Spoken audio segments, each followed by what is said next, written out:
হ্যাঁ ইমু আচ্ছা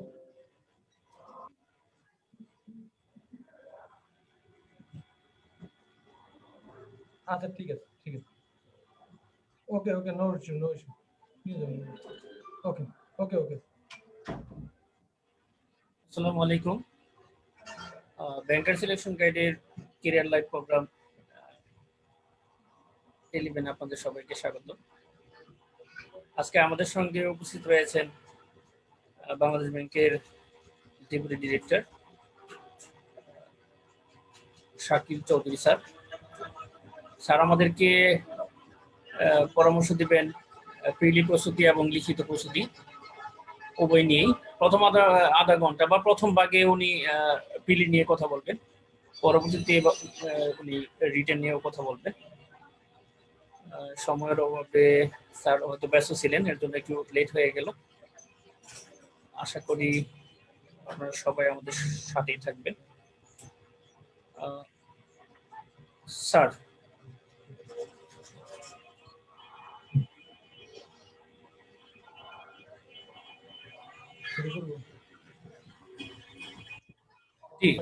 শুরু করেন স্যার। আসলে বাংলাদেশ ব্যাংক প্রস্তুতি যে বিষয়টা, প্রস্তুতির ক্ষেত্রে আমি আসলে কয়েকটি কথা বলতে চাই। সেটা হচ্ছে যে প্রস্তুতি নিয়ে আসলে এখনকার যে মার্কেট বা যে এখন যেভাবে যেটা হচ্ছে সেটা অনেকটা হাইপ ক্রিয়েট হয়েছে আমাদের ভিতরে। যে যে দেখা যায় যে অনেকেই করছে, বিভিন্ন ধরনের সাজেশনস গুলো আমাদের দেখা যায় যে আমাদের কাছে আসে। আমরা শুনি যে অনেকেই ফেসবুকে যখন দেখা যায় যে আসলে কিসের জন্য কি বলা চলে বাংলাদেশ ব্যাংক এডি প্রিপারেশনের জন্য আমরা কিভাবে পড়বো, কিভাবে প্রস্তুতি নেওয়া যেতে পারে, এই ধরনের অনেক কোশ্চেন আসে। এর ভিতরে দেখা যায় অনেকেই যেটা করে অনেক ধরনের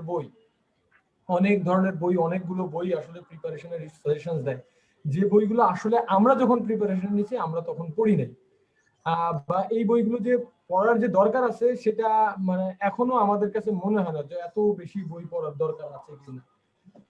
তবে একটা ব্যাপার হচ্ছে যে প্রিপারেশন নেওয়ার ক্ষেত্রে আমাদের বেশ কিছু জিনিস ফলো করতে হয়। বিভিন্ন জায়গায় আমরা সাজেশন দিই, মানে সাজেশন খুঁজি, বিভিন্ন বই খুঁজি, যেই শুনি যে এখান থেকে কমন পাওয়া যাবে ওখান থেকে কমন পাওয়া যাবে, আমরা ওইগুলো নিয়ে হচ্ছে যে আসলে পড়ে থাকি। কিন্তু প্রস্তুতির বিষয়ে প্রিলির প্রস্তুতির ক্ষেত্রে আমার প্রথম সাজেশন হচ্ছে যে আপনারা যারা প্রিপারেশন নিচ্ছেন তারা জাস্ট একটা বই নিয়ে বিগত বছরের প্রশ্নগুলো আগে দেখেন, বিগত বছরের প্রশ্নগুলো কেমন। যখনই আপনি বিগত বছরের প্রশ্ন দেখবেন you will get an overall idea, আপনি এটার উপর একটা ওভারঅল আইডিয়া পেয়ে যাবেন যে আসলে পরীক্ষাগুলোতে কি আসতেছে, কি আসার মতো আছে, একটা ওভারঅল আইডিয়া পেয়ে যাবেন। যখন একটা ওভারঅল আইডিয়া পেয়ে যাবেন তখন আপনি হচ্ছে যে সেখান থেকে ফিগার আউট করবেন যে আসলে আপনার প্রবলেম কোথায় কোথায়। আমি এক্সপেরিয়েন্স শেয়ার করব। আমি masters in development studies Dhaka university থেকে করেছি। তো মাস্টার্স ইন ডেভেলপমেন্ট স্টাডিজ করার সময় একটা ছেলে আমাকে জিজ্ঞাসা করছে, ভাই বাংলাদেশ ব্যাংকে চান্স পাওয়া খুব কঠিন তাই না? তো আমি একটু আর কি বললাম যে আপনার কাছে কেন মনে হইলো কঠিন? তো বলতেছে যে আসলে খুব বেশি পড়াশোনা করা লাগে নাকি আপনার? তা আমি বলতেছি খুব বেশি পড়াশোনা মানে কি, এই কথা কেন? তো বলতেছে যে আমাকে একজন বলছে MP3 পড়ে শেষ করে ফেলেন, আগে MP3 পড়ে শেষ করতে হবে সাধারণ জ্ঞানের জন্য। তা আমি বললাম যে বাংলাদেশ ব্যাংকে আপনার তো সাধারণ জ্ঞান এটা নাই, মানে এটার গুরুত্বই কম, আপনাকে MP3 কে পড়তে বলছে? এখন হচ্ছে যদি MP3 একজন শেষ করতে পারে সে কেন বাংলাদেশ ব্যাংকের জন্য প্রিপারেশন হয়েছে, আর BCS এর জন্য যাওয়া উচিত? তো ব্যাপার হচ্ছে যে আমাদের এইভাবে অনেকে ডিরেইল প্রিপারেশন নেই, মানে দেখা যাচ্ছে যেটা দরকার সেটা না করে অনেকটা। কিছুদিন আগে আমাকে একজন বলতেছে ভাইয়া ফিজিক্সের ম্যাথ কোত্থেকে করবো? এখন আমি তো কমার্স ব্যাকগ্রাউন্ড থেকে পড়ে আসছি, ফিজিক্সের ম্যাথ কেন? শুনেছি হচ্ছে যে বাংলাদেশ ব্যাংকে একটা ফিজিক্সের ম্যাথ আসছিল রিটেনে। তো এই ফিজিক্সের ম্যাথ করার জন্য স্টুডেন্ট হচ্ছে অনেক স্টুডেন্ট হচ্ছে ফিজিক্সের ম্যাথ করতে হবে। কারণ তো আসল ব্যাপার হচ্ছে যদি আপনি কোশ্চেন অ্যানালাইসিস করেন দেখা যায় যে 0.5%, মনে করেন 1000 কোশ্চেন আছে, 1000 কোশ্চেনের ভিতরে দেখা যাচ্ছে যে একটা আসছে ফিজিক্সের কোশ্চেন। এই একটা কোশ্চেনের জন্য সবাই ছুটে বেড়ালে তো হবে না। মোস্ট কমন যে কোশ্চেন্স গুলো আসে সেই কমন কোশ্চেন্স গুলোর এরিয়া গুলো যদি আপনি পড়ে রাখেন, সেইগুলো দিয়ে যদি প্রিপারেশন নেন প্রিপারেশন নিয়ে যদি আপনি হচ্ছে যে পরীক্ষার হলে যান, ওই যতটুকু করেছেন ততটুকু করলেই আপনার প্রিপারেশন হয়ে যাওয়ার কথা। কিন্তু মোস্ট কমন আমরা যেটা করি, আনকমন এরিয়াগুলোতে ফোকাস করি। যেমন আমি জাস্ট হচ্ছে কি কিছু জিনিস আর আপনাদের সাথে আর কি স্ক্রিনে শেয়ার করব, জাস্ট এরকম। আমরা যদি হচ্ছে যে দেখি যে যতটুকু অনেকের কাছে শুনে যেটা জেনেছি যে বাংলাদেশ ব্যাংকের ইসের ক্ষেত্রে, বাংলাদেশ ব্যাংকের কিছু প্রিলির কাটমার্কস আর কি শোনা গেছে, এরকম বিভিন্ন জনের কাছে শোনা যায় যে এখন পর্যন্ত 57 হচ্ছে হাইয়েস্ট মার্ক। আমি যতটুকু শুনেছি যে 57 যদি হাইয়েস্ট কাটমার্ক হয় বাংলাদেশ ব্যাংকের এডি প্রিপারেশনের প্রিলিতে, আমি যেটা স্টুডেন্টদের সাজেস্ট করি, আমি সবাইকে যেটা বলি যে you just focus on maths and English. আপনার ফোকাস এরিয়া হবে ম্যাথ এবং English, not Bangla, not general knowledge, not computer. Focusing এরিয়াটাই হবে ম্যাথ এবং ইংলিশ, এবং এই দুইটাতে ফোকাস করতে হবে, এবং এই দুইটাতেই আসলে যথেষ্ট পরিমাণে নিজেকে প্রিপেয়ার করতে হবে।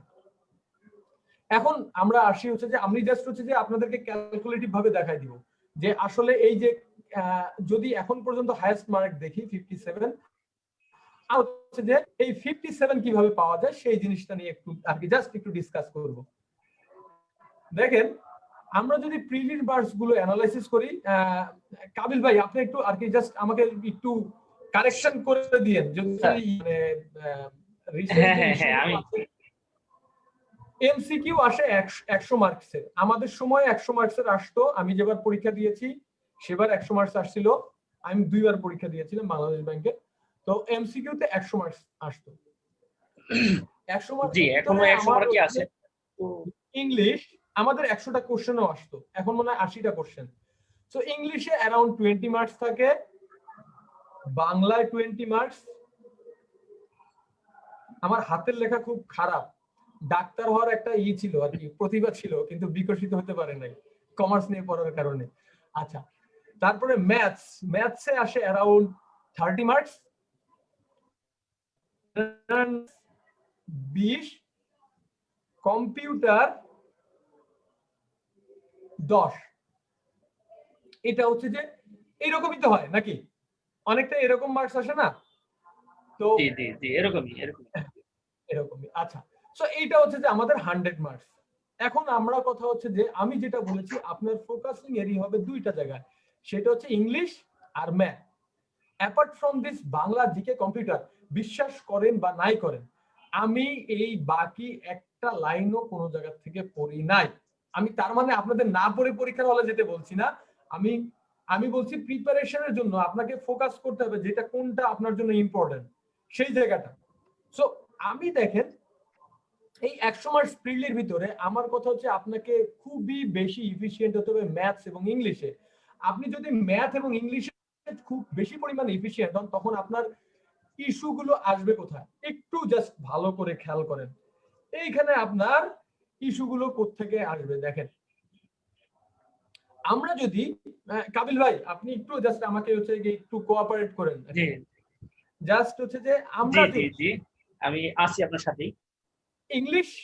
ইংলিশ এবং ম্যাথে 80%, এই জায়গাটা হচ্ছে যে আপনাকে এফিশিয়েন্ট হতে হবে, এখানে 80% কভার তুলতে হবে। সো আমাদের এই 50 মার্কসের ইংলিশ এবং ম্যাথের 50 মার্কসের ভিতরে যদি 80% পাই, তো এটার 80% হচ্ছে 16, ম্যাথের 80% হচ্ছে 24। এইখানে খুব এফিশিয়েন্ট হতে হবে, আপনার পারলে 90% তোলার চেষ্টা করবেন। সো আমি ধরে নিলাম 80% পেতে হবে। এখন আমাকে যদি বলা হয় আপনি এসএসসি এবং এইচএসসি পাস করে আসছেন, যে বাংলা গ্রামার আসে সেটা এসএসসি এবং এইচএসসি লেভেলেরই। সো বাংলা যদি আপনি কোনো কিছু নাও পড়ে যান, কেউ যদি নাও পড়ে যায়, কাবিল ভাই সে কত পেতে পারে? যদি কোনো কিছু না পড়ে গেল, এমনি যে কোনো স্টুডেন্ট ঢুকলে তো কিছু পারে, সে কয়টা পাইতে পারে কাবিল ভাই?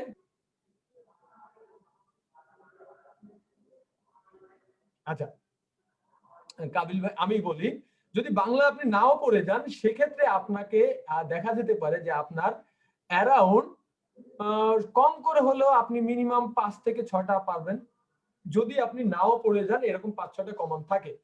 জেনারেল নলেজ আপনি যদি পত্র পত্রিকায় একটু খবরাখবর নেন, রিসেন্ট ইস্যুগুলো থেকে আসে। হ্যাঁ কাবিল ভাই আমি আসি। আচ্ছা আমি আমি টানতেছি আমি আছি, ঠিক আছে আমি টেনে যাচ্ছি। ওকে সো ম্যাথ এবং হচ্ছে গিয়ে ম্যাথে হচ্ছে যে 24 এবং জিকে সেটাও যদি আপনি না পড়ে যান তাও আপনি দেখা গেল যে হয়তো 6 মার্ক বা 7 মার্ক পেতে পারেন। যদি না পড়ে যান আপনি খবরাখবর যান, যেমন মেসি বার্সেলোনায় থাকতেছে, এই রকম খবরাখবর আমরা কিন্তু ফেসবুক থেকে পাবেন। তারপরে এই যে করোনা ভাইরাস আসলে কোথা থেকে উৎপত্তি, কে হচ্ছে কি প্রথম রোগী, এই জিনিসগুলো আপনারা এমনিতেই হচ্ছে কি এই ধরনের পরীক্ষা আসলে এগুলো পারবেন। আর কম্পিউটার এটাও যদি হচ্ছে কি আপনি না পড়ে যান তাও 5টা পারবেন।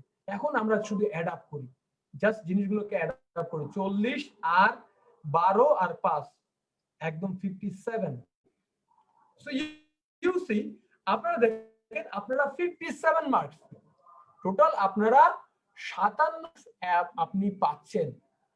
57 মার্কস আপনি পাবেন যদি হচ্ছে যে আপনি ম্যাথ এবং ইংলিশ করে যান। বাংলা, জেনারেল নলেজ, কম্পিউটার ওইভাবে না দেখে গেলেও, ওইভাবে প্রিপারেশন না নিলেও চলবে।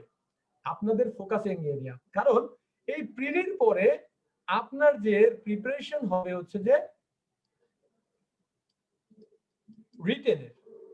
এই প্রিলির পরে আপনার প্রিপারেশন হচ্ছে রিটেনের 200 মার্কসের রিটেন, যেখানে 200 মার্কস হচ্ছে ইংলিশ আর ম্যাথসে মার্কস থাকবে অ্যারাউন্ড 40 থেকে 70, ইংলিশে থাকে অ্যারাউন্ড 110 থেকে 130, আবার দেখা যায় যে বাংলা থাকে, এটা একটু হেরফের করে। 200 মার্কসের ভিতরে বাংলা থাকে, বাংলা একটা এসে থাকে 20 মার্কস। অনেকেই দেখা যায় যে বাংলা এসেটা কি এটা পড়ার চেষ্টা করে, এটা পড়ার দরকার নাই। আর বাংলা আমাদের মাতৃভাষা, আমরা এমনিতেই পারবো, ওখানে মার্কস ভালো করার খুব বেশি নাই। আপনার থেকে কেউ খুব বেশি ভালো লাগবে শব্দ চয়ন করে এরকম না। তো বাংলা এগুলো খুব পড়ার বেশি দরকার নাই, এমনি মোটামুটি আর কি জিনিসগুলো আমি আপনি যেটা আসবে সেটা লিখতে পারবেন। সো আলটিমেটলি আপনার ফোকাসিং এরিয়া দেখেন, রিটেনে পাস করতে হলে আপনাকে কিন্তু এই ম্যাথ এবং ইংলিশ এরিয়াতে আসলে আপনাকে ভালো করতে হবে। আপনি যদি ম্যাথ এবং ইংলিশ এরিয়ায় আপনি ভালো করেন তাহলে দেখা যাবে আপনার সেটাই যথেষ্ট হবে আপনার এই প্রিলির পরে যে ভাইবা প্রস্তুতি, এই ভাইবা প্রস্তুতির জন্য আপনার এটাই খুব বেশি উত্তম এবং ভালো একটা পন্থা হবে।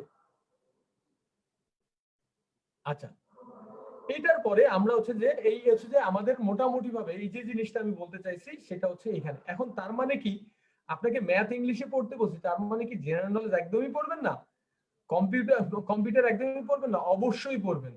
কিন্তু আমি সেই জেনারেল নলেজ পড়ার জন্য আমার সাজেশন হচ্ছে জেনারেল নলেজের জন্য আপনারা জাস্ট প্রতি মাসের কারেন্ট অ্যাফেয়ার্স পড়বেন, প্রতি মাসের কারেন্ট অ্যাফেয়ার্স, আর কিছু না। আমার সাজেশন হচ্ছে কারেন্ট অ্যাফেয়ার্স বাইরে আর কোনো কিছু পড়ার দরকার নেই। দেখি যে অনেকেই বলে যে আগের প্রিপারেশন, আপনারা আগের আমলের লোক, বয়স হয়ে গিয়েছে, আমলের প্রিপারেশন হচ্ছে যে এখন নাও হইতে পারে, মানে আগের আমলের প্রিপারেশন এখনকার প্রিপারেশন নাও মিলতে পারে, হোয়াটএভার। কিন্তু আমাদের যে পরীক্ষাগুলো আসে এই পরীক্ষাগুলো কিন্তু আমরা কিন্তু দেখতে পারি বা বুঝতে পারি যে আমরা যে কোশ্চেন্স গুলো আসে এখনকার বর্তমানে যে কোশ্চেন্স গুলো আসে আমরা দেখি না খুব হার্ড, বা কাট মার্কস যেগুলো আসে আমরা ম্যাথ ইংলিশ ওটা দিয়ে কাট মার্কস দেখি যে করতে পারি, কারণ এই একটু হলেও আমাদের হচ্ছে যে এই চর্চাগুলোর সাথে আসি, স্টুডেন্ট পড়ানোর সুবাদে এই জিনিসগুলো আমরা দেখি। তো আমার প্রশ্ন হচ্ছে যে এই কারেন্ট অ্যাফেয়ার্স পড়লেই এনাফ কিসের জন্য? জেনারেল নলেজের যে 20 মার্কের জন্য শুধুমাত্র কারেন্ট অ্যাফেয়ার্স, আর কিছু বাইরে কিছু না। আমাদের যারা পরিচিত যারাই আমাদের কাছে সাজেশন চায়, আমার একটাই কথা, জেনারেল নলেজের জন্য কারেন্ট অ্যাফেয়ার্স। কম্পিউটারের জন্য অনেকে এক্সাম ভেদায় এই বিভিন্ন ধরনের বই ইসের কথায়, মানে ওইসব জায়গা থেকে নাকি কমন আসে। সো হোয়াটএভার কমন না আসুক, আপনাকে ওই যে ওয়েবসাইট পড়বেন, আসলে কয়টা ওয়েবসাইট পড়বেন? এখন পর্যন্ত 10 থেকে 12টা ওয়েবসাইট চাইলেই আপনারা বলে দিতে পারবেন। 10-12টা ওয়েবসাইটকে আদৌ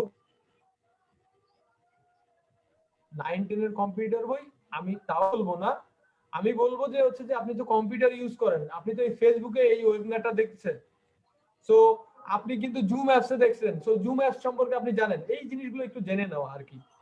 হ্যাঁ, সবচেয়ে ভালো হয় এইগুলোর জন্য পত্র পত্রিকার যেসব পত্রিকা লাস্টে ওই যে প্রতি সপ্তাহে একটা দেয়, আপডেট দেয়, একটু স্মার্টফোন ইউজ করেন, এই যে জিনিসগুলো আপনারা ইউজ করেন এইগুলো সম্পর্কে একটু জানলেই দেখবেন যে কম্পিউটার আপনারা জানবেন। আলাদাভাবে বই কিনে খুব করে কম্পিউটার যে করতে হবে এমন না। আরেকটা মজার কথা বলি, আমারই এক কাবিল ভাই, আমারই এক স্টুডেন্ট আহসানুল্লাহ ইউনিভার্সিটির, সে বাংলাদেশ ব্যাংকের অ্যাসিস্ট্যান্ট ডিরেক্টর জয়েন করেছে 2017 ব্যাচে। তো সেই ছেলেরা বললাম যে তুমি একটু ক্লাস নাও না কেন জেনারেল কম্পিউটার সায়েন্সের, মানে যে কম্পিউটার তো আসে। তো হাসি দিয়ে বলতেছে কি স্যার কি বলবো লজ্জার কথা, যে কম্পিউটারে ইদানিং মাঝে মধ্যে যেমন কোশ্চেন আসে সে আমি নিজেও পারি না। সো কম্পিউটার ইঞ্জিনিয়ার বলতে ইঞ্জিনিয়ার পারে না, আমার ইঞ্জিনিয়ার পারে না। সো আপনার ওই 20 মার্কের জন্য 4 বছর নষ্ট করার তো দরকার নাই, আপনাকে সব তো পারতে হবে না। যে ব্যক্তি ফার্স্ট হয় সে কিন্তু 100 পায় না। আমারটা হচ্ছে কি অনেকের থেকে ডিফারেন্ট মনে হচ্ছে, যে ব্যক্তি ফার্স্ট হয় সে কিন্তু 100 পায় না। সে হ্যাঁ, সে হয়তো পায়, দেখা যায় যে হয়তো দেখা যাচ্ছে 70 বা 75 যে ফার্স্ট হয় এরকম হাইস্ট পায়। So 30 marks, you have 30 marks provision. আপনি যদি 70 মার্কের প্রিপারেশন নিয়ে যে 70 মার্ক প্রপারলি দিয়ে আসতে পারেন তাহলেই তো হয়ে গেল। বাকি 100 মার্কস স্যার আমি একটু এড করি যে প্রিলি পাস করলেই হয়, এখানে তো আর প্রিলির মার্কটা রিটেনে যুক্ত হচ্ছে না। আরেকটা ব্যাপার হচ্ছে প্রিলির মার্ক রিটেনে যুক্ত হচ্ছে না, এটা আরেকটা ব্যাপার। সো আপনি ওইখানে হচ্ছে যে যুক্ত না হলে ওটা আপনার পজিশনে কোনো করবে না বা আগের গুলো দেখবে না। সো কম্পিউটারের ক্ষেত্রে আমি যেটা বলবো, আপনি পত্র পত্রিকা পড়েন, যদি ইচ্ছা হয় ওই কারেন্ট অ্যাফেয়ার্স থেকে কম্পিউটার পড়েন। আমার এইখানেও সাজেশন কারেন্ট অ্যাফেয়ার্স, আমার সাজেশন হচ্ছে এটা, কারেন্ট অ্যাফেয়ার্স থেকে কম্পিউটার। কারেন্ট অ্যাফেয়ার্স এর বাইরে যাওয়ার দরকার নেই। টেনের যে গ্রামার বই আছে ক্লাস 19, এই গ্রামার বই 19 এর গ্রামার বই এইটা পড়বেন। যদি আপনার মনে হয় না আমি আমার শেষ গ্রামার বই মুখস্থ, আমার প্রিপারেশন আমার মন মতো হচ্ছে না, এরপরে আর কিছু না, বিসিএস এর প্রিভিয়াস ইয়ার কোশ্চেন। যদি আপনার মনে হয় যে না আমাকে প্রিলিতেও হচ্ছে ফার্স্ট হইতে হবে, আমাকে মানে 80 এর কাছাকাছি হবে, আমাকে ফার্স্ট হইতে হবে, সেক্ষেত্রে আপনি প্লাস বিসিএস এর কোশ্চেন পড়তে পারেন। এটা এই যে চয়েস গুলো সেকেন্ডারি চয়েস, এটা সব সময় আপনি দিবেন সেকেন্ডারি, এটা ফার্স্ট চয়েস না, এটা সেকেন্ডারি চয়েস। ফার্স্ট চয়েস হচ্ছে যে আপনার ইংলিশ এবং ম্যাথ, ইংলিশ এবং ম্যাথ। ইংলিশের জন্য আমার সাজেশন হচ্ছে যে আপনারা বিভিন্ন বইয়ের কথা বলেন, আমার সাজেশন হচ্ছে একটা ক্লিফস্টোফেল পড়বেন, একটাই বই ক্লিফস্টোফেল। গ্রাম ভোকাবুলারির জন্য আপনি পড়তে পারেন হচ্ছে যে ওয়ার্ড স্মার্ট 1-2, এটা ভালো বই, ওয়ার্ড স্মার্ট 1-2 1 and 2 একটাই বই, এইটা বই। আর ম্যাথের জন্য আপনারা যে কোনো বাজারের যে কোনো একটা বই, ম্যাথের জন্য বাজারের যে কোনো একটা বই পড়বেন, শেষ। আমি কোনো এইটা হচ্ছে ফার্স্ট চয়েস। এই কোশ্চেন শেষ করার পরে এই প্রথমে ইংলিশের ক্লিফস্টোফেল, ওয়ার্ড স্মার্ট 1-2 এবং ম্যাথের জন্য যে কোনো একটা বই, যে কোনো একটা বই। তার মানে হচ্ছে আমি বলতেছি না হচ্ছে অনেকে যেটা বলে আগরওয়ালের 6000 ম্যাথ করতে করতে দেখা যাবে চাকরির বয়স শেষ। সো এত না, আপনি হাজার খানিকের মতো ম্যাথ করবেন, এই জাস্ট দেখে যে কোনো একটা বই, বাজারে অনেক বই আছে, আমি কোনো বইয়ের নাম আর কি স্পেসিফিক্যালি বলবো না, আপনারা পড়বেন। আপনি যদি এই বইটা পড়ে এই যে 3টা বই শেষ করবেন, আমি অনেক সময় দেখি যে বিশ্বাস করবেন না, মাঝে মধ্যে ফেসবুকে পোস্ট দেখি একজন বই দিয়েছে যে এইগুলো পড়তে হবে, মানে জাস্ট এইভাবে দিয়েছে যে মিনিমাম দেখলাম 15 থেকে 20টা বই, হ্যাঁ ছবি তুলে, যে প্রিপারেশন ইনশাআল্লাহ আমি সবগুলো, এর বাইরে আর কি বই লাগবে। তো 20টা বই দিয়ে সে লিখতেছে এর বাইরে আর কি বই লাগবে। এখন আমার মাথা খারাপ হয়ে যায়, এর ভিতরে জিআরই আছে, জিম্যাট আছে, আমাদের বিসিএস এর কোশ্চেন আছে, আছে। আমার কথা আরে ভাই তুমি যদি এইগুলো শেষ করতে পারো then you have to go for হচ্ছে কি বলা চলে cadre service, foreign cadre. Sir আমি একটু অ্যাড করি, আসলে সে বইগুলো কিনেছে মানে জাস্ট টেবিলে সাজিয়েছে কিন্তু পড়ে নাই, আমার যেটা মতামত আছে সে পড়ে নাই। these are the like seeker. আপনি শুভকামনা ভাই, মানে ইনশাআল্লাহ আপনি সফল হবেন, এই যে শুভকামনা, এই শুভকামনার আশায় লোকজন লাইক দিবে, একটা লাভ রিয়াক্ট দিবে, এই লাভ রিয়াক্ট পাওয়ার আশা আসলে this is nothing but the like seeker in my sense, আমার সেন্সে। এবং এরা কি করবে জানেন, 30 বছর যখন পার হয়ে যাবে তখন একটা পোস্ট দিবেন, আছেন কোন ঢাকা বিশ্ববিদ্যালয়ের গরিব মেধাবী ভাই, আমি এই বইগুলো ফিরিয়ে দিতে পারি, ফ্রি দিয়ে দিতাম, ঠিক আছে?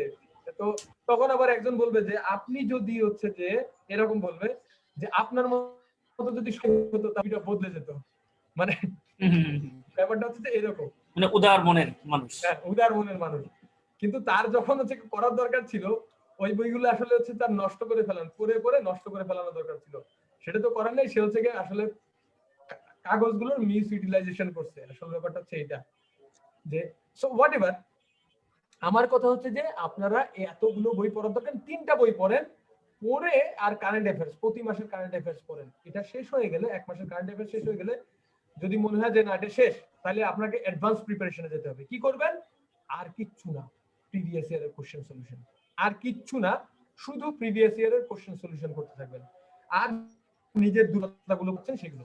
এখন ব্যাপারটা হচ্ছে যে এই পড়তে যে দেখবেন যে আপনাকে যদি 3 ঘন্টা এই বইগুলো যদি শেষ করেন, যে বইগুলো দেওয়া হয়েছে এই যে এই কারেন্ট অ্যাফেয়ার্স আর এইগুলো যদি শেষ করেন, দেখবেন যে আপনাকে যদি সময় দেওয়া হয় পরীক্ষার হলে 1 ঘন্টা, আপনি 1 ঘন্টা বলছি, আপনাকে যদি 100টা কোশ্চেন দিয়ে দেওয়া হয়, আপনি দেখবেন 70টা কোশ্চেন আপনি পারবেন, যদি আপনি আসলে এই বইগুলো শেষ করেন।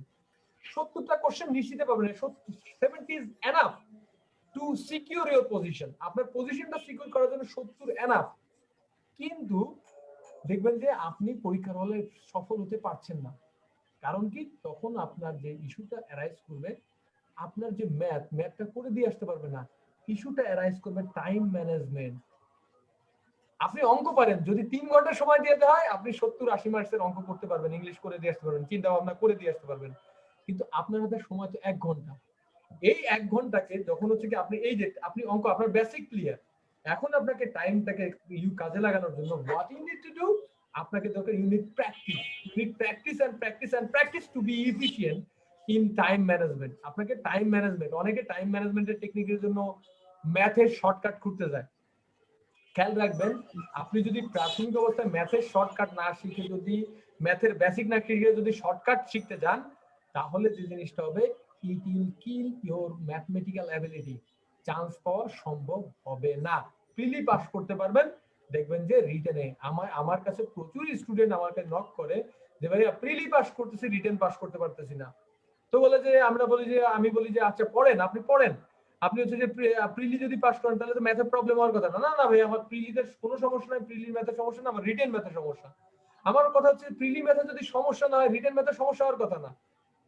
তো আসল ব্যাপারটা হচ্ছে যে ওনারা অনেকেই হচ্ছে কি বেসিক ক্লিয়ার করে না। ওই যে এই যে 50 মার্কস আছে কম্পিউটার, বাংলা, জেনারেল নলেজ, এখানে তারা এফিসিয়েন্সি নিয়ে আসে।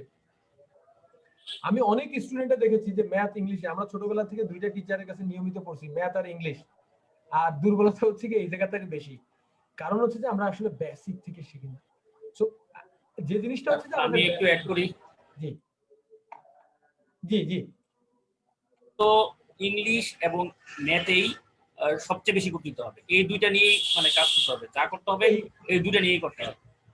এই দুইটা নিয়ে আপনার 90%, 80 থেকে 90% সময় ব্যয় করবে, নট লেস দ্যান 80। বাকি 10 ঘন্টা বলে বাকি 2 ঘন্টা ব্যয় করবে, বাকি ওই যে বাংলা, জেনারেল নলেজ, কম্পিউটার, এই যে জায়গাটা আছে বাংলা, জেনারেল নলেজ, কম্পিউটার, বাকি 20% সময় ব্যয় করবে। ঠিক আছে? তো এইটা হচ্ছে প্রিলি। তো প্রিলির ক্ষেত্রেও আমার খুব সিম্পল সাজেশনস আমি দেখিয়ে দিয়েছি একদম ক্যালকুলেটিভ ভাবে যে কিভাবে আপনি চান্স পেতে পারেন। প্রিলির জন্য খুব আহামরি আপনাদের খুব বেশি করতে হবে এরকম না। আপনারা নিজেদের মতো করে একটা প্রিপারেশন যেটা আছে সেই প্রিপারেশন নেবেন। সেই প্রিপারেশন যদি আপনি নেন, দ্যাট ইজ ফেয়ার এনাফ। আপনারা সেটাই যথেষ্ট। একটা বই পড়েন, একটা বই শেষ করলেই আপনার হয়ে যাবে। আর প্র্যাকটিসের বিকল্প আসলে নেই।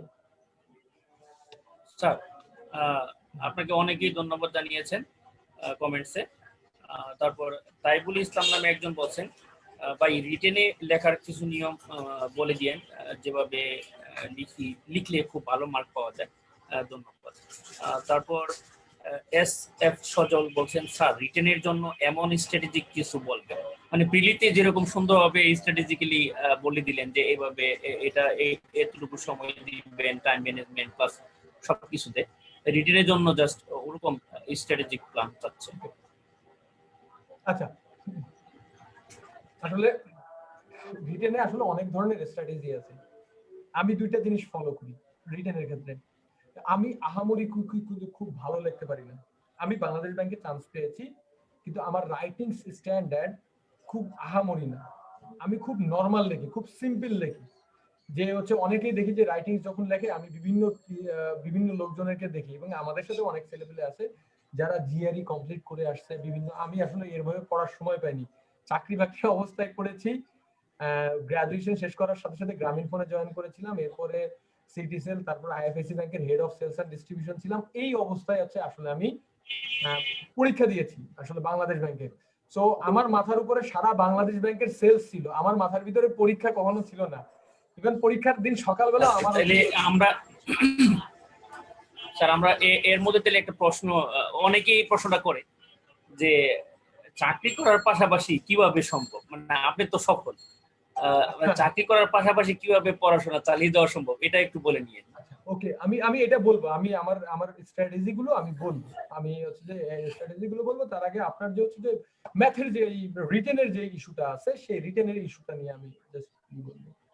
তো আমার আসলে লেখা আহামরি না, বাট আমার হাতের লেখাও খারাপ, সেটাও দেখতে পাচ্ছেন। হাতের লেখা কিন্তু খুব খারাপ, আমার হাতের লেখা খুব খারাপ, এবং স্বাভাবিকভাবে হচ্ছে যে so I need to attract the attention of the হচ্ছে যে মানে ওই এক্সামিনি আমাকে ওই যে 1000 স্টুডেন্টের ভিতর কেন পিক করবে, সেই স্ট্র্যাটেজি, পিক করার স্ট্র্যাটেজি আমি মাঝে মধ্যে ফলো করি। আমি যখন আইবিএর এমবিএ তে পরীক্ষা দিয়েছিলাম, তখন আমাদের আসছিল পিঠা। আইবিএ এমবিএ তে সচরাচর যেরকম আসে সেরকম কিন্তু আসে না, আসছে হচ্ছে পিঠা। মানে ক্যান ইউ ইমাজিন, পিঠা নিয়ে আবার আসলে কি লিখবেন, পিঠা। তো যখন পিঠা আসছে, আমি আসলে কি লিখবো আমার কাছে। So I always start in a attractive way, যাতে রাইটার্স এর অ্যাটেনশনটা আমি গ্র্যাব করতে পারি। তো আমার জিনিসটা ছিল এটা, সিইং দ্য ওয়ার্ড এক্সাম হল, আমি জাস্ট এইভাবে এসেছে, I become nostalgic and it reminds me the very own tradition of our country and our village। ঠিক আছে, মানে আমার দেখেন পিঠা নিয়ে যদি লিখতে বলে, আমরা লিখব pitha is some sorts of cake, এই সেই, এই যে কথাগুলো আমরা লিখি। আপনাকে যদি আমরা যদি পিঠা নিয়ে লিখতে বলা হয় কাউকে, তাহলে দেখা যায় যে আমি যে অনেকেই লিখবে যে pitha is on sorts of cake, পিঠা হলে পিঠা এই ধরনের পিঠা আছে, ওই ধরনের পিঠা আছে। আমিও ওই কথাগুলো লিখেছি, কিন্তু দেখেন আমি স্ট্র্যাটেজিক, আমি শুরু করছি কিভাবে, যে sing the word pitha in exam hall. হ্যাঁ, I became nostalgic and it reminds me the very own tradition of our village, আর কি very own tradition of village, and হচ্ছে কি আর একটা যেন কি লিখছে আর কি, যাই হোক এইভাবে করে জাস্ট। তো এটার পরে আমি লিখেছি, তো পিঠা এটা আমাদের একটা ট্র্যাডিশন করে, পিঠা হচ্ছে যে এই ধরনের পিঠা আছে, অনেক ধরনের পিঠা আছে, এইভাবেই লিখেছি। কিন্তু যখন একটা এক্সামিনার আমার প্রথমেই এই কথাটা দেখবে, আমার শুরুটা কিন্তু সচরাচর শুরু না, একটু ডিফারেন্ট হয়েছে। আমি নস্টালজিক হয়ে গেছি পিঠা দেখে, মানে আমি তাকে বুঝিয়ে দিলাম যে তোমার আপনারা যেটা দিচ্ছেন সেটা দেখে আমি ইমোশনাল হয়ে গেছি, সো আমার ফেভারে আপনার ইমোশনটা দেন। মানে জাস্ট একটা ব্যাপার হচ্ছে এরকম। আমি জাস্ট একটু বলি আবার এইগুলো, আমরা যখন হচ্ছে কি বাংলাদেশ ব্যাংকের রিটেন দিয়েছিলাম, তখন স্যার আমি একটু অ্যাড করি, মানে যখন এক্সামিনার দেখবে যে আপনি ইমোশনাল, মানে আপনি নস্টালজিক, এক্সামিনারও নিশ্চয়ই পরীক্ষার খাতাটা যখন এক্সামিন করবে, তখন সে নিজেও নস্টালজিক হয়ে পড়বে আপনার কথাগুলো। মানে জাস্ট আমি এটাই অ্যাড করি, তার সব কর্নারটা আপনি নেবেন। আপনি একটু ভালো করে খেয়াল করেন, আমাদের সময় মোবাইল ব্যাংকিং আসছে, এখন মোবাইল ব্যাংকিং নিয়ে যদি লিখতে বলা হয়, প্রচুর স্টুডেন্ট অনেক কথা, মোবাইল ব্যাংকিং আমাদের অনেক সুবিধা করছে, অসুবিধা করছে, অনেক কিছুই লেখে, এবং আমিও ওই কথাগুলো লিখছি। ইভেন মোবাইল ব্যাংকিং এ আমি ডাটাও দেইনি, মানে ডেটা বলতে কি কতজন কাস্টমার, তখন খুব মোবাইল ব্যাংকিং ফাইন্যান্সিয়াল ইনক্লুশন অনেক বড় ব্যাপার। তো অনেক কিছু ধরনের অনেক কিছু আছে, আমি এইসব কিছু ডেটা দেইনি, অ্যাজ ইউজুয়াল মোবাইল ব্যাংকিং এ লিখছি।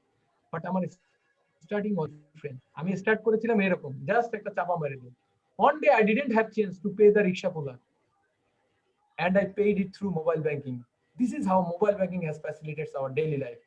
ঠিক আছে, তারপরে মোবাইল ব্যাংকিং কি কি করে এখন যে খাতাটা দেখতেছে, যে এক্সামিনার, সেও বুঝবে যে এই ছেলেটা চাপা মারছে। কিন্তু আপনি যদি চাপাটা দেখার পরও আপনার কি মার্কস একটু, এই কথাটার জন্য আর কি, এই যে আমি প্রথমে একটু ডিফারেন্ট ভাবে শুরু করলাম, এটার জন্য কি আমি মার্কস পাবো, কত মার্কস বেশি পাইতে পারি বলেন? মানে আপনিই বলেন, মানে অবশ্যই ভালো মার্ক পাবেন। আমি যদি 0.5 মার্কসও বেশি আমি তো পাই, প্রথমেই বললাম, আমি যদি 0.5 মার্কসও বিবিপিআই, আমার লেখা এভারেজ, আমি 0.5 পেয়ে গেলে কি অ্যাবভ এভারেজ। একটু দেখেন আসলে ডিফারেন্সটা কোথায় ক্রিয়েট হয়, একটু ভালো করে খেয়াল করেন। whenever আমরা যখন রাইটিংস গুলো লিখি, আমরা ডিফারেন্ট টাইপস অফ রাইটিংস যখন লিখি বা করি, আমি জাস্ট একটা এক্সাম্পল দিই। পৃথিবীর সেরা দৌড়বিদ কে, কাবিল ভাই? Usain Bolt. Usain Bolt. Second কে? এই যে এক্স্যাক্টলি। আচ্ছা, ফার্স্ট আর সেকেন্ডের ভিতরে ডিফারেন্সটা কত সেকেন্ডের থাকে বলেন? 1 সেকেন্ড হবে না, ন্যানো সেকেন্ড। ন্যানো সেকেন্ডের ডিফারেন্স দেখেন। You see the nano second difference কত বড় ডিফারেন্স ক্রিয়েট করছে দেখেন। সারা বিশ্বের লোক একজনের নাম জানে, আর ন্যানো সেকেন্ড পিছে যে আছে তার নাম কেউ জানে না। এই যে যারা মনে করেন ব্যাংকে জব পেয়েছে, তাদের সাথে আমার ডিফারেন্সটা কিন্তু ওই ন্যানো সেকেন্ডের, আমাদের ডিফারেন্সটা। সো আমি একটু ডিফারেন্ট ভাবে সুন্দর উপস্থাপন করার ফলে আমার যেটা হয়েছে, ওই 0.5 বা 0.25 মার্ক বেশি পেয়েছি। এখন মনে করেন 5টা কোশ্চেনে যদি 0.25 করে বেশি পাই, আমার কত মার্কস পেয়ে গেল? 1.5 মার্ক বেড়ে গেল। 1.5 মার্ক, বুঝতে পারতেছেন কত বড় ডিফারেন্স ক্যারি করতেছে? 1.5 মার্ক ইজ অনেক ডিফারেন্স। হ্যাঁ, আমার মানে সফলতার কোনো নিগুড় আর কি বলা চলে, মানে নেই। আপনি হচ্ছে যে কত সুন্দরভাবে স্থাপন করেন। স্যার আমি একটু অ্যাড করি, দেখা গেছে স্যার 0.5, জাস্ট 0.5, আমার যতটুকু ধারণা আছে 0.5 এর জন্য হাজার স্টুডেন্ট পেছনে পড়ে যায়। 0.5, 0.25 বলি, মানে ফ্র্যাকশনের জন্য। এক্স্যাক্টলি। তাহলে আপনি যদি হচ্ছে যে একদম প্রথম থেকে আর কি শুরু করেন, আপনার যদি 5টা রাইটিংসই যদি এরকম হয়, 3-4টা রাইটিংসই যদি এরকম হয়, সো আপনি তো 1 মার্ক আগায় গেছেন। মানে কি আপনি অ্যাবভ এভারেজ হয়ে, মানে কি আমি হচ্ছে যে বাংলাদেশ ব্যাংকে রেডি। এই কারণে আমি বাংলাদেশ ব্যাংকে রেডি। আমি যে খুব আহামরি লিখি না, এই একটা স্ট্র্যাটেজি আমি ফলো করি। There some different strategy. আরো বেশ কিছু স্ট্র্যাটেজি আছে, যে মনে করেন ট্রাফিক জ্যাম দিল, ট্রাফিক জ্যাম লিখলে সবাই আছে, আমাদের দেশে মুখস্থ বিদ্যা, যে we cannot think even a day without traffic jam. Traffic jam is most problem in our daily life. আমি তো দেখি ট্রাফিক জ্যাম আমার জন্য ভালো। কেউ অফিসে দেরি হলে, কোনো জায়গায় দেরি হলে, ভাই খুব জ্যাম, আমি তো বাঁচার একটা ওয়ে দেখি। এটা তো আমার জন্য মোস্ট কমন প্রবলেম না আমার জন্য। আপনি সবাই যেটা লেখে সেটা না, আপনি এইভাবে লেখেন। আমি আজকে সব স্টুডেন্টদের বলি যে, মানে আপনি বলেন যে হচ্ছে গিয়ে অন ডে, মনে করেন দাদা দাদি নানা নানি যার মারা গেছে, আমি বললাম আমার নানা হঠাৎ করে হার্ট অ্যাটাক করলো, ট্রাফিক জ্যামে 2 ঘন্টা পরে হাসপাতালে গেলাম, ডাক্তার বললো দেরি হয়ে গেছে।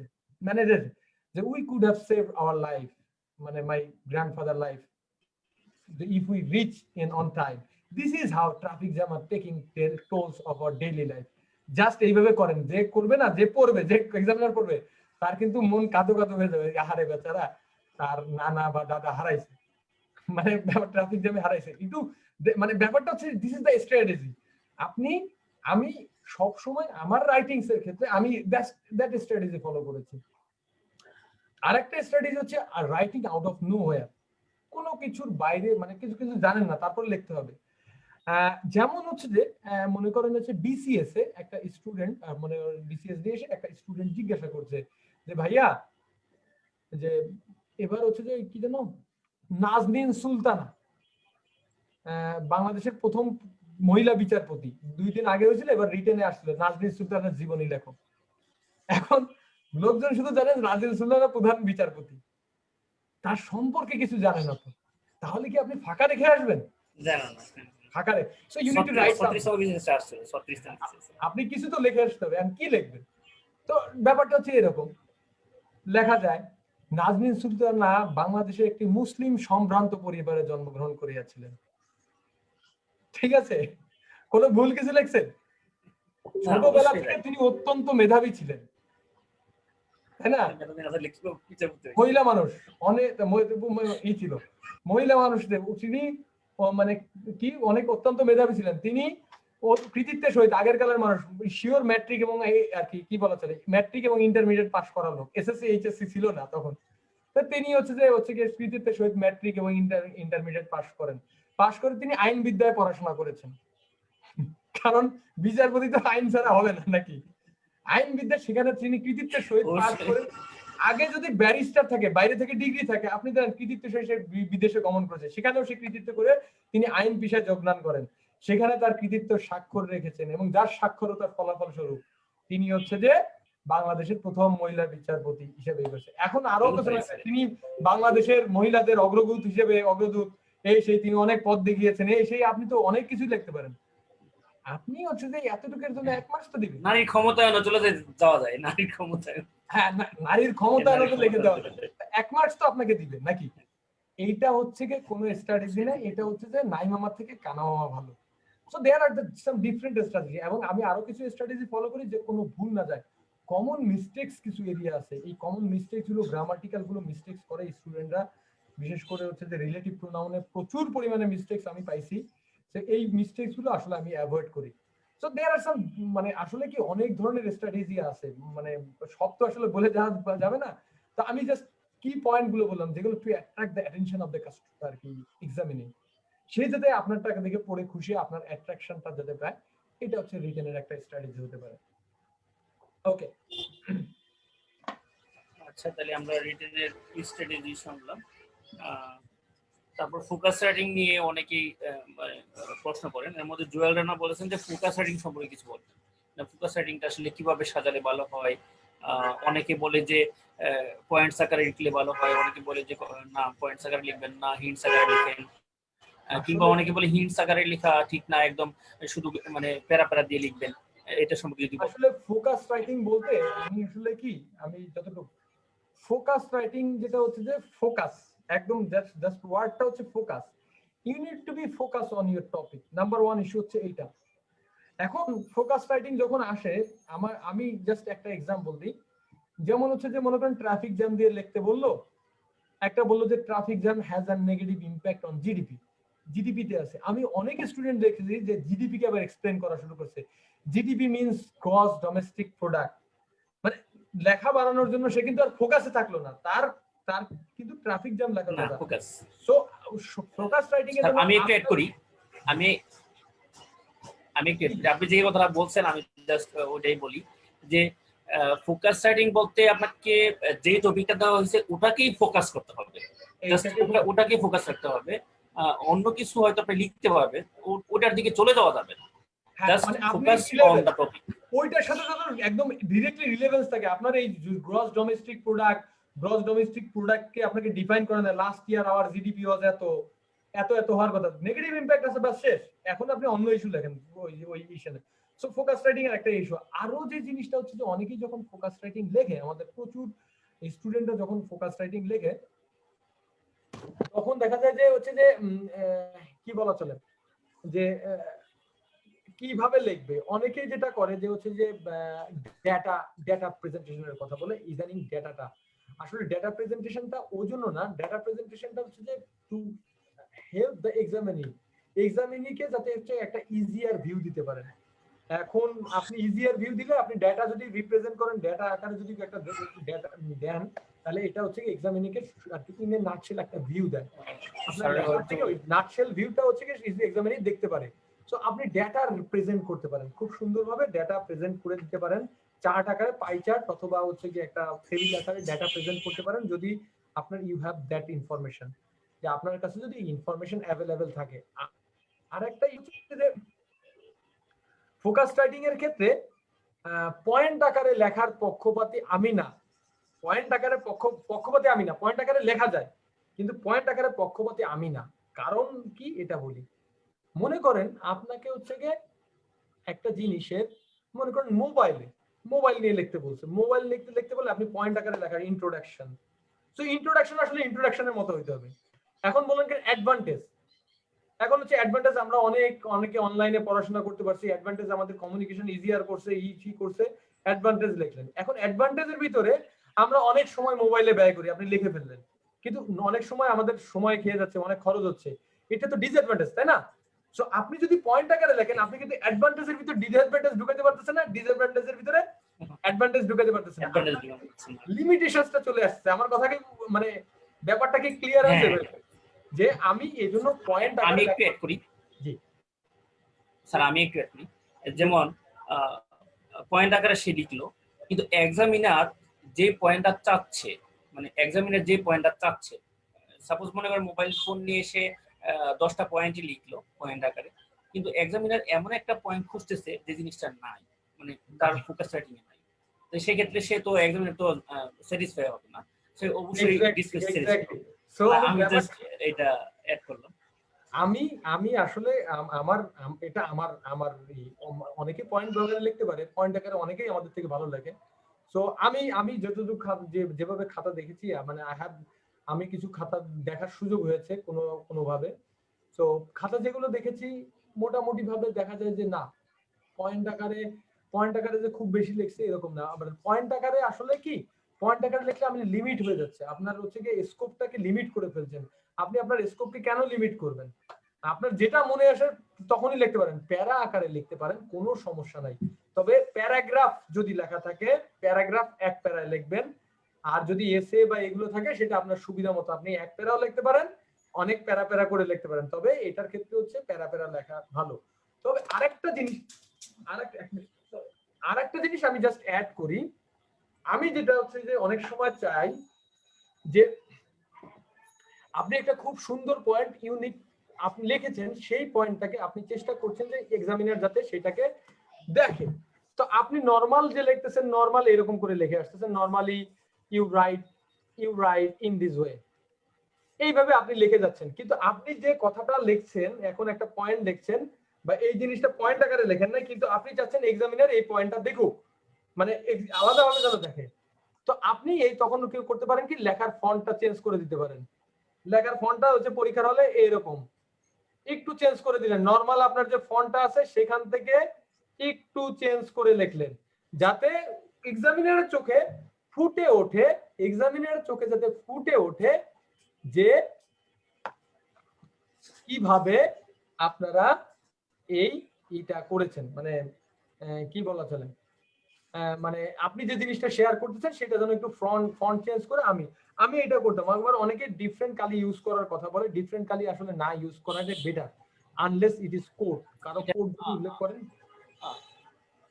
সেটা আমার কাছে মনে হয়েছে ডিফারেন্ট কালি ইউজ করাটা আমি মনে করি টাইম কনজিউমিং, এবং time management is a big issue, এটা সময় নষ্ট করে। আরেকটা ইস্যু যেটা সময় নষ্ট যেটা আছে, কিছুদিন আগে একটা পরীক্ষা হয়েছিল কি খুব বেশি প্রশ্ন দিয়েছিল কোন জায়গায় বোধহয় হচ্ছে যে, এবং কয়েকজন বলেছিল যে কোশ্চেন করছে সেও তো 2 ঘন্টা পারবে না, বেকারদের সাথে কেন এই প্রহসন, সে যে লিখেছে অঙ্ক এত কি সে লিখে পারবে, মানে ব্যাপারটা হচ্ছে এরকম। এবং অনেকেই বিষেধাগার, মানে এই খাই কোশ্চেন করছে, ওই খাই কোশ্চেন করছে। আমি যদি মানে প্রশ্ন করতে হইতাম, আমি ওইখানে কোশ্চেন দিতাম হচ্ছে 100 কোশ্চেন। ভালো করে খেয়াল করেন, উনি তো দিয়েছে 10টা কোশ্চেন, আমি দিতাম 100 কোশ্চেন। 100 কোশ্চেনের একটা টপিক থাকতো বঙ্গবন্ধু স্যাটেলাইট, মনে করেন হচ্ছে কি ওই ফাইন্যান্সিয়াল ইনক্লুশন, এসএমই, এরকম করে 100টা টপিক দিতাম, লেখেন, এবং সময় 2 ঘন্টা, মার্কস 200। এখন আপনি যদি 100 মার্ক হয়, আপনার এক একটা কোশ্চেনের জন্য মার্কস কত? 2 মার্কস। এখন আপনি 2 মার্কসের জন্য আপনি যদি 10 পৃষ্ঠা করে লেখেন, এই ড্রাইভার কার? আপনার মার্কস হচ্ছে 2। বঙ্গবন্ধু স্যাটেলাইট আমাদের জন্য একটা বিশাল সাফল্য, এর থেকে আমরা টেকনিক্যালি অনেক ভালো হতে পারবো, আশা করি এসএসসি এটা আমাদের আরো অনেক দূর এগিয়ে নিতে পারবে। শেষ। 2 মার্কের কোশ্চেনের জন্য এতটুকুর বেশি তো লেখার দরকার নেই। আমার কথা বুঝছেন? কোশ্চেন 100টা দিন, আপনি টাইম ভাগ করে নেবেন, ওই টাইমের ভিতরে আপনি করবেন। আপনি একটা জিনিস মনে করেন বঙ্গবন্ধু স্যাটেলাইট আপনি 3 পৃষ্ঠা পড়ে আসছেন, 2 মার্কের কোশ্চেন আসছে, এখন আপনার 3 পৃষ্ঠা না লিখলে যদি পেটের ভাত হজম না হয়, সেটা তো আপনার ফল্ট।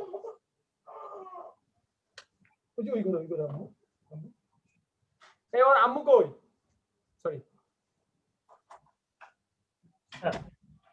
আচ্ছা। সো এই ব্যাপারটা হচ্ছে যে এইটা, যে আপনাকে টাইমটা নিজের মতো করে ভাগ করে নিতে হবে। যত বেশি লেখা আসুক, আপনি প্রত্যেকটা কোশ্চেন টাচ করে আসবেন, কম করে লেখেন, টাচ করে আসেন। একটা বেশি জানেন, খুব বেশি লেখার দরকার নেই, টাইম অনুযায়ী লেখেন। 5 মার্কের কোশ্চেন আপনি 1 পৃষ্ঠার সব বড় জোর 1.5 পৃষ্ঠার বেশি যেন না।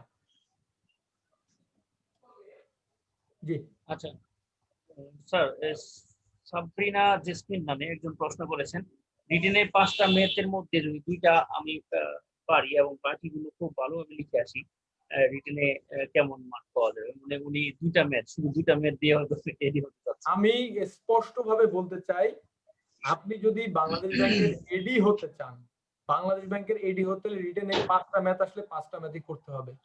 হ্যাঁ, চান্স পেয়েছে, আগে যে একটা ম্যাথ না পেরে যে চান্স পায়নি এমন না, চান্স পেয়েছে, তার অধিকাংশ সব কোটায় চান্স পেয়েছে। এটা হচ্ছে যে ইসের কথা, মানে অ্যাকচুয়াল কথা। যদি আপনি একটা ম্যাথ না পারেন, না পেরে যদি চান্স পান, তাহলে ধরে নিতে হবে যে ওটা কোটায় চান্স পেয়েছে।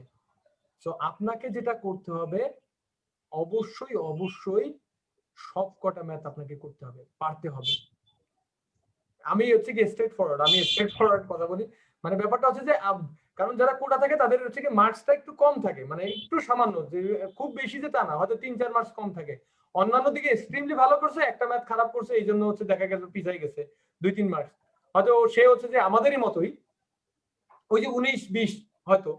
কিন্তু ব্যাপারটা হচ্ছে যে এই যে যে যারা আছে, এই যে যারা আছে, আপনাকে যেটা করতে হবে, আপনাকে আমি বারবার করে বলছি, ম্যাথে আপনার অ্যাকুরেসি ওভারঅল 90% রাখতে হবে। সো আপনি 5টা ম্যাথে একটা ম্যাথ যদি না পারেন, তার মানে আপনি 80% না, আপনাকে 90% অ্যাকুরেসি, তার মানে কোনো ম্যাথ ছাড়ার কোনো অপশন নাই। অবশ্যই অবশ্যই আপনাকে ম্যাথে ভালো হতে হবে। If you want to be an AD of in Bangladesh bank, আপনাকে অবশ্যই করতে হবে। এখন একটা প্রশ্ন আসে, বাংলাদেশ ব্যাংকের যে অফিসার, ওই যে ফিজিক্সের যে ম্যাথ দিয়েছিল, অনেকে করে আসতে পারেনি। আসলে ফিজিক্সের ম্যাথ ছিল সাইকোলজিক্যাল কোশ্চেন, ওই কোশ্চেন দেখে আসলে অনেকেই ম্যাথ করে আসতে পারেনি, অনেকেই হচ্ছে 2টা ম্যাথ দিয়ে অফিসারে চান্স পেয়েছে। এরকম শুনেছি যে আমি তো মাত্র 2টা ম্যাথ পেরেছি, কারণ ওই প্রথম ম্যাথ দিয়ে, আর বাকি যে 4টা ম্যাথ ছিল সবগুলো কিন্তু সহজ ছিল, কিন্তু ওই প্রথম ম্যাথ দিয়ে অনেকের মন ভেঙে দিয়েছে। আপনাকে যে প্রেশার ম্যানেজমেন্ট, যেটা ওই জায়গাটা হচ্ছে যে আপনাকে হিট করেছে। এইরকম কোশ্চেন আমি খুব পছন্দ করি। আপনি যদি একজন বাংলাদেশ ব্যাংকের এডি বা অফিসার হবেন, আপনাকে অবশ্যই ক্যাপাসিটি থাকতে হবে, যে আপনাকে প্রেশার ম্যানেজমেন্ট ক্যাপাসিটি থাকতে হবে। আপনাকে কি বলছে, ডিস্টারবেন্স হ্যান্ডেলিং, ওটা তো একটা ডিস্টারবেন্স, আপনি একভাবে প্রিপারেশন নিয়ে আসছেন আর কোশ্চেন আসছে আরেকভাবে, সো ওই হ্যান্ডেলিং প্রিপারেশনটা থাকতে হবে। সো ম্যাথ ছাড়ার কোনো অপশন নাই, এবং প্রত্যেকটা কোশ্চেন আপনাকে টাচ করতে হবে, কারণ কম্পিটিশন ইজ গোয়িং, আমাদের সময় যে কম্পিটিশন ছিল, এখন কম্পিটিশন আরো higher, and it is going to be fierce day by day, day by day তে কিন্তু আরো বেশি হচ্ছে কম্পিটিশনটা। অনেক এই করোনার কারণে অনেকে চাকরি হারাইছে, অনেক ছেলেপেলে যারা আছে প্রাইভেটে চলে যেত, মেধাবী ছেলেপেলে, তারা এখন হচ্ছে কি তারা সরকারি চাকরিতে, মানে ব্যাংকে চাকরির জন্য ইয়ে হচ্ছে, কারণ হচ্ছে ওইভাবে চাকরি লে অফ হচ্ছে না, প্রাইভেটে যেভাবে হয়েছে, মানে it's true and it's becoming. এবার দেখবেন যে হচ্ছে কি অনেক ছেলেপেলেই হচ্ছে কি নিয়ে আসছে, যারা আগে আসলে চিন্তাও করতো না যে আমরা হচ্ছে সরকারি চাকরি করব, কারণ প্রাইভেটে চাকরি করব। ইভেন আমারও কখনো ছিল না, আমি যখন পরীক্ষা দিয়েছি 2008-এ, আমাদের টার্গেট ছিল যে প্রাইভেট ব্যাংকের, মানে আমরা প্রাইভেট ব্যাংকে হচ্ছে যে করব, মানে প্রাইভেট ব্যাংক, আমাদের টার্গেট ছিল যে মাল্টিন্যাশনাল চাকরি করব সরকারি, কারণ আমাদের সময় স্কেল ছিল মাত্র 8 সালে 6000 টাকার স্কেল ছিল মাত্র, মানে বাংলাদেশ ব্যাংকের আর কি, বাংলাদেশ ব্যাংকের সরকারি প্রথম শ্রেণীর কপা বিসিএস 6000 টাকা। সো কেউ ইন্টারেস্টেড ছিল না, 6000 টাকার স্কেল, সেখানে হচ্ছে কি প্রাইভেটে জয়েন করলে 30,000 টাকা বেতনের চাকরি পাচ্ছি, গ্রামীণ ফোনে 30,000 টাকার উপরে পেতাম, তাহলে কেন আমি ইসে যাব, কেন আমি হচ্ছে যে এই সরকারিতে যাব। কিন্তু অ্যাক্সেস অফ টাইম, যে সরকারি চাকরির সুবিধা বাড়ছে, এখন কিন্তু যে জিনিসটা হয়েছে, অনেকেই আছে মেধাবী যারা ছিল, চান্স পাওয়ার যোগ্যতা রাখে, তারা আসলে ট্রাই করতে না, এখন সবাই ট্রাই করবে।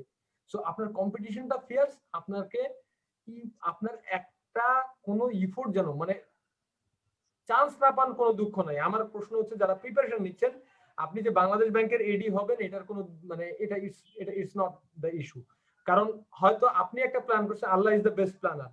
আমি জীবনে কখনো চিন্তা করি না যে বাংলাদেশ ব্যাংকে চাকরি করব, আমার প্রাইভেট নিয়েই খুশি ছিলাম, কিন্তু আমার এই বাংলাদেশ ব্যাংকে আমি নিজে অ্যাপ্লাই করি নাই, আমার এক ফ্রেন্ড অ্যাপ্লাই করে দিয়েছিল, সেই চাকরি আমি করছি, আল্লাহ রিজিকে রাখছে আসলে এখানে। এখন ব্যাপার হচ্ছে আল্লাহ ইজ দ্য বেস্ট প্ল্যানার, আপনার লাইফের জন্য যেটা আছে সেইটা।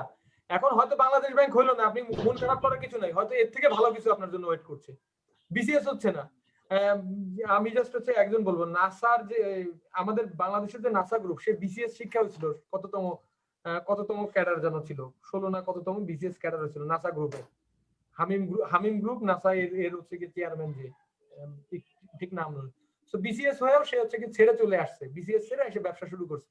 আর সে এখন তো তার হচ্ছে কি 10-12টা গার্মেন্টস ইন্ডাস্ট্রি, বিশাল আর কি ব্যাপার স্যাপার। So Allah is the best planner. হয়তো আপনি দেখা যাচ্ছে যে এরকম অনেক বাংলাদেশ ব্যাংক আর কি, বাংলাদেশ ব্যাংক বলছি, হয়তো দেখা যাচ্ছে এরকম একটা ব্যাংকও দিতে পারবেন, সেই ক্যাপাসিটিও হতে পারে যদি আপনার না হয়। কিন্তু আপনি আপনার চেষ্টার জায়গাটাতে ত্রুটি রাখবেন না, এইটা হচ্ছে কথা। আমার যদি না হতো, আমি আফসোস করতাম, ইস আমি যদি একটু প্রিপারেশন নিতাম তাহলে হয়তো মনে হয় এখানে হয়ে যেত। কিন্তু এই আফসোসের জায়গাটা, আমি চেষ্টা করেছি, হয় নাই, আল্লাহ দেয় নাই, এইটা হচ্ছে যে আমার কথা। শুভ্র নীল নামে একজন প্রশ্ন করছেন যে প্লিজ সাজেস্ট করে, এজ ইউজুয়াল যেরকম প্রশ্ন করে যে বাংলাদেশ ব্যাংকের এডির জন্য রুটিন কি রকম হবে, আমার কি ধরনের রুটিন হওয়া প্রয়োজন? তাহলে ওনার বিপক্ষে যাবে, এই বক্তব্যটা ওনার বিপক্ষে যাবে কেন, আমি জাস্ট বলি। আমি যখন বাংলাদেশ ব্যাংক না আইবি এর এমবিএ পরীক্ষা দিব, তো একটা আমি পড়াতাম, তো আইবি এমবিএ এর কোচিং এ একটা স্টুডেন্ট বলছে, ভাইয়া স্যার ভাই আইবি এমবিএ এর জন্য কিভাবে পড়লে হবে, কিভাবে পড়তে হবে। তাহলে if you ask me this sorts of question, তখন আমি আইবি এর এমবিএ এর স্টুডেন্ট না, আমি বলতাম যে একটা অ্যাড বের হয়েছিল, সুরেশ সরিষার তেল, নাকে তেল দিয়ে ঘুমা, একটা বৃদ্ধ করতো, দেখছিলেন? তো আমি তাকে বললাম যে ওই পুরস্কৃত হয়েছিল। হ্যাঁ হ্যাঁ, তখন আমি ওই যে জিনিসটা হচ্ছে ওদেরকে বললাম কি, সুরেশ সরিষার তেল ছিলেন, যদি চান্স পেতে হয় আমার সাজেশন হচ্ছে সুরেশ সরিষার তেল দিয়ে নাকে তেল দিয়ে ঘুমাবো, ঘুম থেকে উঠে চোখ কসলাতে কসলাতে আইবি এর এমবিএ পরীক্ষা দিব, এবং আইবি এর এমবিএ তে আমার হবে। বিশ্বাস করেন, আসলে ঘুম থেকে উঠে পরীক্ষা দিই এবং আইবি এর এমবিএ তে হয়েছে। বিকজ কেন হয়েছে, আমি আসলে প্রিপারেশন নেওয়ার দরকার পড়েনি, কারণ আমার ম্যাথমেটিক্যাল এবং ইংলিশ স্ট্রেংথ খুব হাই ছিল, ম্যাথমেটিক্স এবং ইংলিশ। এবং আইবি এমবিএ তে যদি ভালো করতে হয় তাহলে ম্যাথমেটিক্স এবং ইংলিশের বিকল্প নাই। এখন যদি আপনি আমাকে সাজেশন চান যে আপনি কি রুটিন কিভাবে করে দিব, আমি বলবো নাকে সরিষার তেল দিয়ে ঘুমান, কারণ নাকে সরিষার তেল দিয়ে আমি ঘুমাইছি, আমার হয়ে গেছে।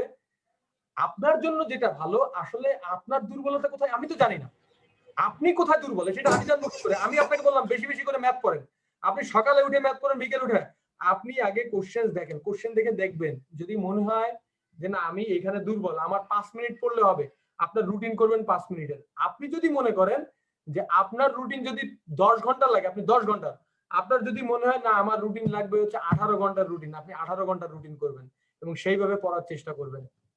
ঠিক আছে, এটা আছে টোটালি ডিপেন্ডস অন ইউ। আমার প্রিপারেশনের ক্ষেত্রে আরেকটা জিনিস অ্যাড করছি, সেটা হচ্ছে যে আমার এটা আমি সব জায়গায় বলি, আইবি এর এমবিএ প্রিপারেশনের ক্ষেত্রে আমার সবচেয়ে বড় সমস্যা ছিল ইংলিশ পার্ট বলতে আমি ম্যাথ পারি, গ্রামার পারি, কিন্তু ইংলিশের ভোকাবুলারি পারি না। ভালো করে খেয়াল করেন, ইংলিশ একটু দুর্বল মনে হচ্ছিল, টাইনে টুনে 12-13টা পারি, এরপরে পারি না, ওই খুব কষ্ট হয় 15টা তুলতে, কারণ ভোকাবুলারি। এবং চাকরি বাকরি করি, পড়াশোনার সময় নেই, তারপরে চাকরি বাকরি করি সেলসে, 11টার দিকে রাত 10টার দিকে বাসায় ঢুকি 11টা থেকে ঘুম, আবার সকাল 6টায় উঠে দৌড়। তো এই যে মানে লাইফটা তো ছিল এরকম, কি করা যায়, তাহলে আমার দুর্বলতা কাটাইতে হবে কি করে, আমার তো পড়তে হবে।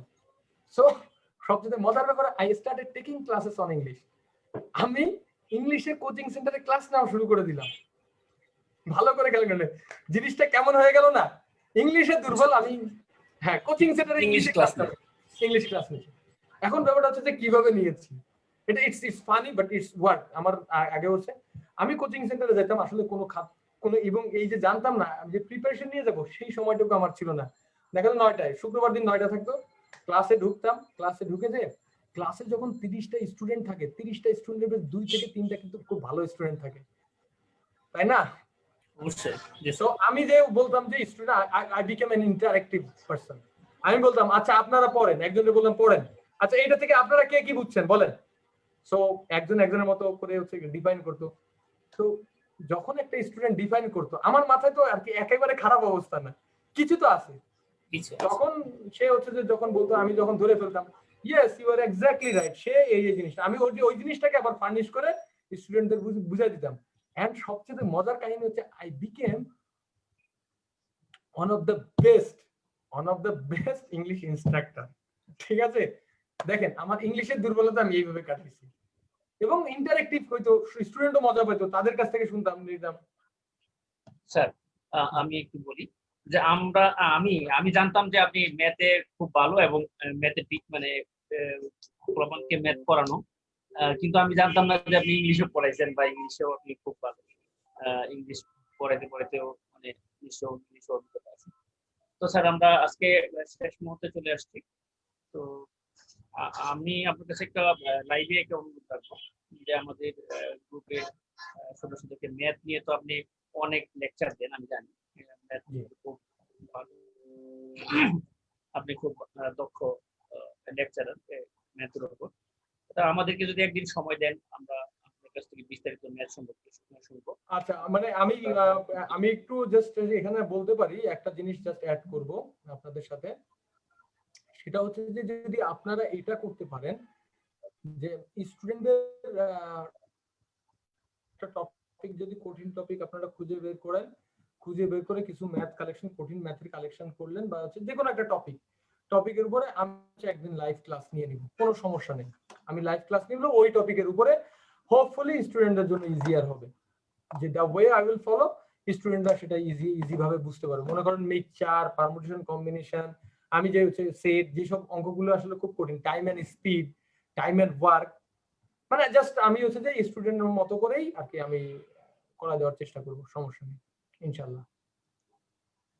তাহলে কি চ্যাপ্টার ওয়াইজ করতে যাচ্ছেন? আপনারা চ্যাপ্টার ওয়াইজ করতে যাচ্ছেন? এত সব তো করাতে সব তো আসলে সম্ভব হবে না। আমি 2-3টা চ্যাপ্টার দেখতে পারেন, 2-3টা চ্যাপ্টার দেখা যেতে পারে। তাইলে স্যার আমরা 2-3টা চ্যাপ্টার দেখব। আমার ইয়া ছিল, প্রত্যাশা ছিল আপনার কাছে যে আমরা ওভারঅল ম্যাথ গুলো নিয়ে, টেকনিক গুলো নিয়ে কিছু শুধু টেকনিক, কারণ ম্যাথ তো সমাধান করতে গেলে অনেক সময় লাগে আর সময়ের ব্যাপার, তাই আপনার এত সময় হবে কিনা সেটা তো আর আমি জানি। তো আসলে ব্যাপারটা কি, শুধু টেকনিক গুলো ইয়া করা, যে চ্যাপ্টার ওয়াইজ টেকনিক গুলো অল্প অল্প করে বলে দেওয়া, এই চ্যাপ্টারে এই টেকনিক গুলো ফলো করবেন, এই টেকনিক গুলো ফলো করবেন, বা এই জায়গায় হিট করবেন, এই ধরনের কিছু একটা বলে, যেভাবে আপনি আজকে আমাদের কি সুন্দরভাবে স্ক্রিন শেয়ারের মাধ্যমে যেভাবে বলে গেছেন, এমন ছোট টেকনিক গুলো জাস্ট ফোকাস করা। হ্যাঁ, ওটা করা যাবে ইনশাআল্লাহ সম্ভব হবে। ওটা আমি থেকে স্যার আমি আপনাকে আমি নক করব। তো স্যার আমরা শেষ পর্যায়ে চলে এসেছি। এখন স্যার আমাদের এই ব্যাংকের সিলেকশন গাইডের যে সদস্যরা রয়েছেন সবার উদ্দেশ্যে ওভারঅল কিছু একটা যদি বলেন স্যার। অনেক কিছু তো আজকে আপনার কাছে মূল্যবান শুনলাম, ওভারঅল সর্বশেষ মেসেজ যদি স্যার আমাদের দিতেন। আচ্ছা, আমি যেটা হচ্ছে যে জাস্ট খুব সিম্পল ভাবে যে জিনিসটা আপনাদের সাথে শেয়ার করতে, ব্যাংকার সিলেকশন গাইড মানে গাইড, এবং কাবিল মাহমুদ ভাই যে উদ্যোগটা নিয়েছে এটা খুবই প্রশংসনীয় একটা উদ্যোগ। আপনি হচ্ছে যে এইভাবে সেমিনার বলেন, ওয়েবিনার বলেন, যেটাই বলেন, এটার মাধ্যমে যে আপনাদের গাইডলাইন দিচ্ছে, বিভিন্ন টিচার বিভিন্ন ধরনের গাইডলাইন দিবে, আপনারা প্রতি সপ্তাহে পাচ্ছেন ডিফারেন্ট পারসন। এখন হচ্ছে যে আপনারা সবারটা একসাথে নিতে চাইেন না। আমার কথা হচ্ছে যে আপনার যাকে পছন্দ, যে কোনো একজনেরটা ফলো করেন। আমি যে গাইডলাইন দিয়েছি সেই গাইডলাইনে আপনি আপনার জন্য অ্যাপ্রোপ্রিয়েট নাও হতে পারে, আবার অন্যজন যে গাইডলাইন দিয়েছে সেটা আপনার জন্য পারসন টু পারসন ভ্যারি করে। আপনি আপনার ওন স্ট্যান্ডার্ড, কাউকে রোল মডেল করেন না যে ওই পান্না শাকিল ভাই কথা ভালো লাগছে উনি আমার রোল মডেল। নো, আপনি আমার থেকে ভালো হওয়ার ক্যাপাসিটি আছে, আমার থেকে ভালো করার ক্যাপাসিটি আপনার আছে। প্রত্যেকটা ব্যক্তি প্রত্যেককে ছাড়িয়ে যেতে পারে। আপনি আপনার দুর্বলতা, আপনি নিজেকে ছাড়িয়ে যান। সব সময় আপনার চেষ্টা থাকবে যে আমি যে পজিশনে আছি আজকে, আগামীকাল যেন এর থেকে একটু উপরে থাকি। তো আপনি নিজেকে ছাড়ান, আমাকে কাউকে রোল মডেল ধরে আগানোর দরকার নাই। আপনি হচ্ছে কি নিজেকে ছাড়িয়ে যান, এটাই হচ্ছে এটা। আর ব্যাংকার সিলেকশন গাইডকে ধন্যবাদ, কাবিল মাহমুদ ভাইকেও অসংখ্য ধন্যবাদ যে এরকম হচ্ছে কি জিনিসগুলো আয়োজন করছে। এই জিনিসটা কন্টিনিউ রাখেন আর কি, বিভিন্ন লোকজনের নলেজ শেয়ারিং। আর আমার সাথে যোগাযোগ করতে চাইলে আপনারা যেটা করতে পারেন, আমার ফেসবুক আইডি শাকিল চৌধুরী, যে নামটা দেওয়া আছে শাকিল চৌধুরী নামে আছে, আপনারা শাকিল চৌধুরীতে যোগাযোগ করতে পারেন। একদিন না দেখতে পারি, 2 দিন না দেখতে পারি, 1 সপ্তাহ পরে অন্তত হচ্ছে কি নক আর কি দেখবো। হয়তো খুব ব্যস্ততার ভিতরে কাটে আসলে। ইভেন আজকে হচ্ছে সরি যে হচ্ছে কি 15 মিনিট পরে শুরু করেছি, কারণ 15 মিনিট আমার জন্য 15 মিনিট, কিন্তু দেখা যাচ্ছে যে 10 জন যদি থাকতো এটা আসলে 150 মিনিট, মানে 150 মিনিট সময় আমি নষ্ট করেছি। কিন্তু হোয়াটএভার সিচুয়েশনের ক্ষেত্রে আসলে আমরা পারি না, আসলে ইলেকট্রিসিটির প্রবলেম, নেটওয়ার্কের প্রবলেম। তো সেই জিনিসগুলো হচ্ছে যে ক্ষমা সুন্দর দৃষ্টিতে দেখবেন। আর সবাইকে ধন্যবাদ, প্রিপারেশন নেন। আর যদি কোনো সমস্যা থাকে ইনশাল্লাহ দেখা হবে ভবিষ্যতে। ঠিক আছে স্যার, আপনাকে অসংখ্য ধন্যবাদ। এত ব্যস্ততার মধ্যেও আমাদেরকে সময় দিয়েছেন, আমাদের এই গ্রুপের জন্য সময় দিয়েছেন, আমাদের ব্যাংকার সিলেকশন গাইডের সদস্যদের উপকারের জন্য সময় দিয়েছেন। আপনাকে অসংখ্য ধন্যবাদ জানিয়ে আমরা আজকের মতো আমাদের প্রোগ্রাম এখানে শেষ করছি। সবাইকে আসসালামু আলাইকুম। স্যার, জি, আসসালামু আলাইকুম। আল্লাহ হাফেজ। আল্লাহ হাফেজ স্যার। আল্লাহ।